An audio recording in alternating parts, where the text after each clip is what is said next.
ఈ mothers day నాకు చాలా స్పెషల్. నేను అమ్మనవ్వడమే కాదు, మా అమ్మతో ఎక్కువ డే స్పెండ్ చేసే ప్రీషియస్ డేలో ఉన్నందుకు.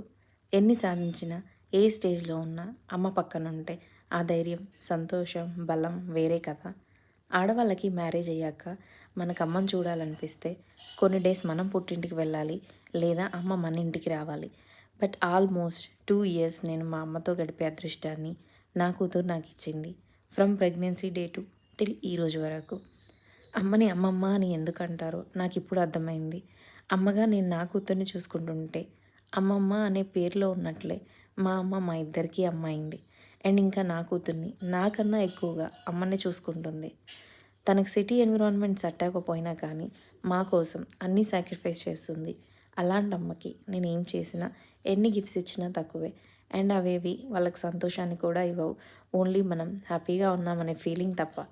ఈరోజైతే మా అమ్మకి ఇష్టమైన ఐస్ క్రీమ్ తినిపించి ఈ చిన్న హ్యాపీనెస్ని లైఫ్ టైం మెమొరీగా గుర్తుంచుకుంటా.